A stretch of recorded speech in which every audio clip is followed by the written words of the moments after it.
آنکھوں کا روزہ ہوتا ہے، کانوں کا روزہ ہوتا ہے، زبان کا روزہ ہوتا ہے، دل کا روزہ ہوتا ہے، ہاتھ کا بھی روزہ ہے، پاؤں کا بھی روزہ ہے۔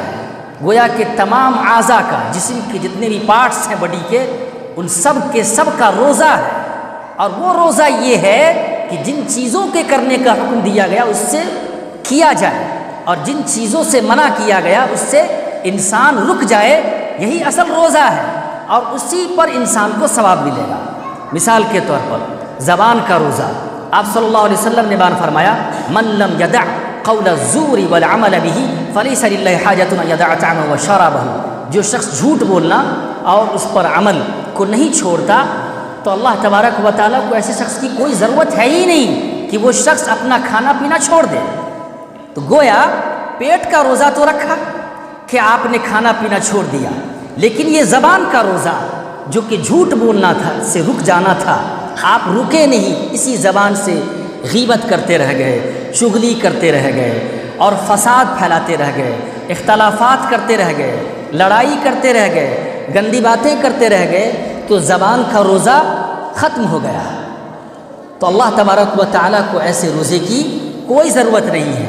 آنکھوں کا روزہ یہ ہے کہ وہ حرام چیزیں جس سے اللہ نے منع کیا، ان چیزوں کو آنکھوں سے نہ دیکھیں۔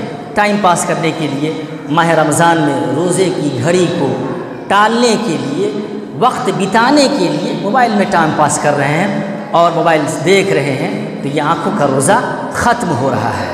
قل للمؤمنین یغضوا من ابصارهم ویحفظوا فروجهم، اللہ تعالیٰ نے مومن مردوں سے کہا کہ وہ اپنی نگاہیں کی حفاظت کرے، ان کو نیچی رکھے، اپنے شرمگاہوں کی حفاظت کرے، اور پھر ایمان والی عورتوں سے بھی کہا کہ وہ اپنے نگاہوں کی حفاظت کریں۔